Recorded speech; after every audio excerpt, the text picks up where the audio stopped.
Strelkov, Igor Girkin. For those of you who do not know Igor Girkin, oh man, I can't believe I get to introduce somebody, Igor Girkin.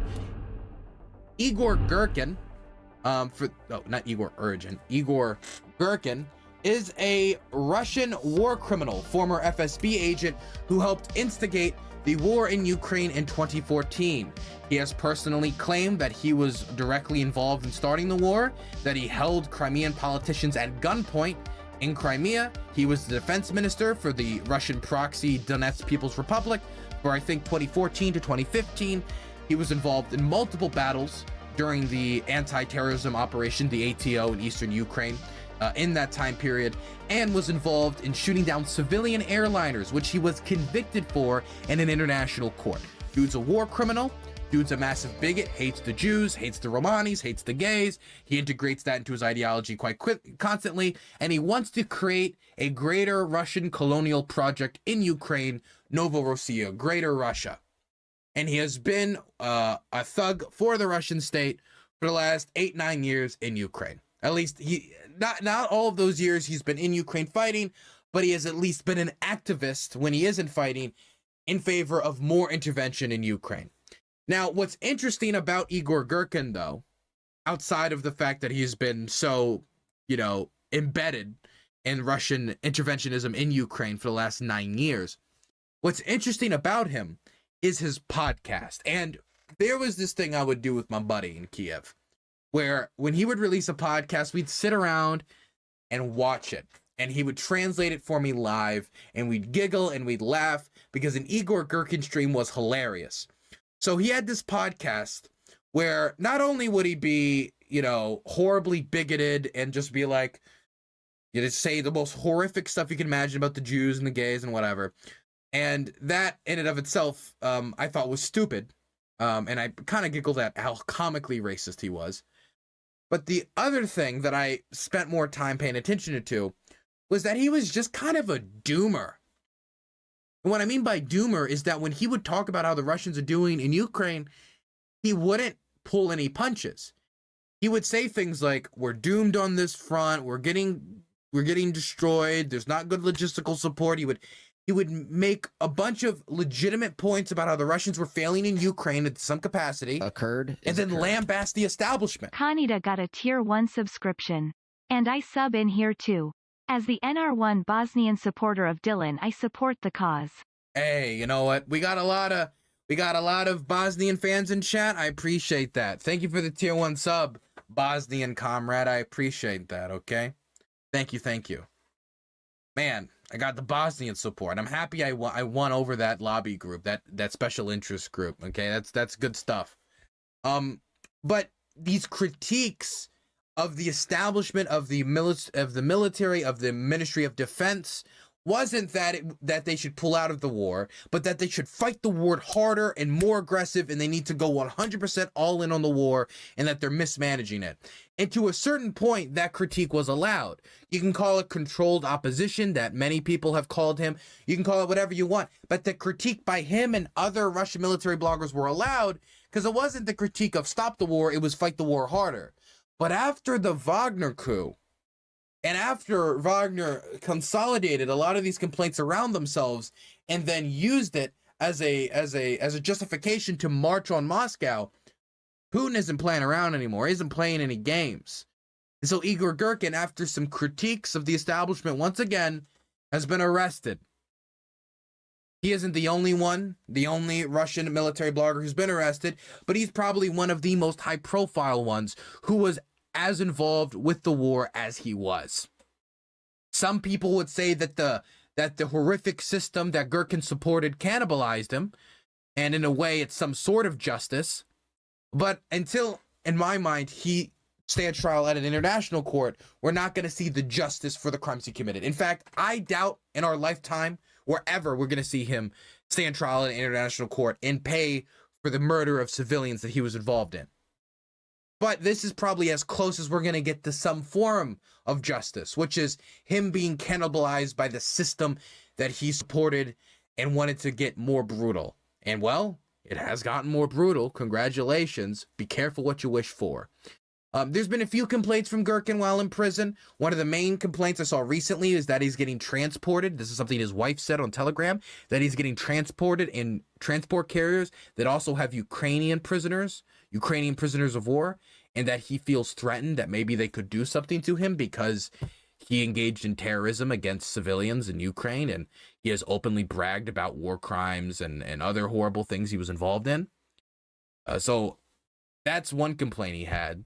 But then out of nowhere, he released this mega post on behalf of his wife, announcing that he's gonna run for president from prison. Pulling a hint out of the Donald Trump playbook. Girkin published a manifesto on his Telegram channel comparing himself to the current president, who is too kind, too trusting, too athletic, and sporty, and offers himself to the people.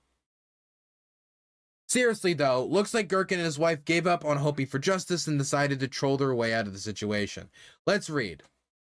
My nomination as a candidate for president of the Russian Federation. My advantages in comparison with the current president and the conditions of the special military operation. Wait, is there anything in his platform outside of the SMO? Okay, no, it's all just the SMO. So his whole platform is invade Ukraine harder. Okay, got you. Number 1, the president refuses to lead military operations and considers himself incompetent in military affairs. I consider myself more competent in military affairs than the current president, and certainly than the current Minister of Defense, Sergei Shoigu. Therefore, I could fulfill the duties of the Supreme Commander-in-Chief as required by the Constitution of the Russian Federation. Okay, so he's saying he knows more about military affairs than Vladimir Putin, and so he'd be a better president and a better leader. Number 2, our president is an extremely trusting person. For 8 years, he was dragged by the nose, together and separately. Oh boy, dragged by the nose. That sounds a little too close to a critique. By Obama, Trump, Macron, Merkel, Poroshenko, and Zelensky. In Minsk and during the Normandy format, in Istanbul and many other places. For my part, I can note, since 2014, I have never called dear and respected partners those people who dragged the current president by the nose. On the contrary, I have never trusted them a penny. Number 3, the current president is too kind.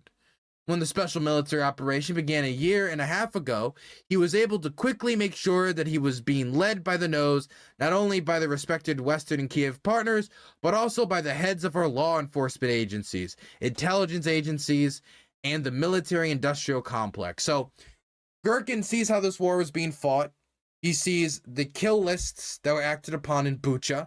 People have their hands tied behind their back and shot. The largest mass grave in Europe since the Yugoslav genocide. Over 440 bodies in Izium. The torture of children. The murder of civilians, men, women, and children. The executive orders giving them the right to take away the property rights of those in occupied territory. Or deport them from their homes and replace them with settlers. And not even a neo-colonial, it's just a colonialist project. And his view of the situation after Putin is now wanted for kidnapping Ukrainian children is he's too nice. He's too nice. This just serves as a reminder that there's always crazier people in the bleachers of Russian politics. It turned out that neither the country, nor the army, nor the industry of Russia are ready for war. In the so-called Ukraine, what an so-called Ukraine, okay, from so-called Russia. It is not at all a straw man in military terms. Nevertheless, all of the heads of these structures, as well as others, for example, the central bank, remained in their place and continued to amaze us with their incompetence. I'm not all that kind, which I can prove in practice. Number 4, our president has lots of friends. Billionaires and other businessmen, to whom he cannot, due to the above mentioned kindness and generosity of soul, refuse anything. This does not sound like him trying to actually, respect Putin. I think it's a little obvious. It sounds very tongue-in-cheek. I think what War Translated said about him trolling is very true. that he's trying to wrap his criticisms of Putin up as compliments. So when he says that he got led by the nose in a nice way, that's not a nice thing to say about someone. He's saying that he's too nice with the billionaires and other businessmen, and you can't refuse them anything. He wrapped it up in a nice way, but he's saying he's a pushover to the business interests in Russia, to the oligarchs that keep him in power. He's wrapping up his critiques of the president in a snarky message. As a result, the export of capital from the Russian Federation continues. Military production is growing much more slowly than the capital of the president's friends is growing. I don't have a single friend who is even a millionaire. I have a hard time making friends who are entrepreneurs. In general, I have few friends, and mostly they are all poor people. Accordingly, no wonder he didn't have anybody to call on to keep him out of prison. Accordingly, not a smart strategy in Russian politics to stay away from the money. Accordingly, I will not have to give in to the wishes of my friends to the determinant of the Russian economy. Number 5. Vladimir Putin is a highly moral person, always true to his word, and firmly fulfills the promises given to those who brought him to power at the end of the dashing 90s. I didn't promise anything to anyone, and therefore I can ignore all of the personal guarantees of all of the presidents of the Russian Federations from 1991 to present, if I think that this is useful for the people and the state.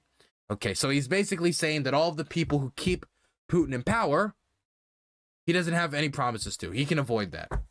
Which, I mean, is a pretty decent critique, actually. Number 6, I am not as athletic and as healthy as Vladimir Putin. Well, earlier he was saying, he could lead from the front. Now he's saying he's not that healthy. I am not as athletic and healthy as Vladimir Putin was at my age. Oh, never mind. So I will not be able to bother you, dear voters, for more than 20 years purely physically, even if I suddenly have a desire to mess with you after the military period has been overcome and the crisis is its most severe. So he's saying that his health is so bad that he'll die before he can become a lifelong dictator. And that's his other selling point. Yeah, no, he's trolling here. I don't think he's serious. I think he's wrapping up his critiques of Putin. Many of them valid, many of them just Putin isn't as barbaric as I want him to be. He's semi-barbaric, but he's too kind. He's not barbaric enough. Much of this is critiques wrapped up as jokes. He's already in prison. He's in custody. He's appealed, but I doubt that appeal is going to work. We're talking about the Russian justice system here. And he's probably up shit creek without a paddle. And so if he's up shit creek without a paddle, might as well swing. Might as well swing.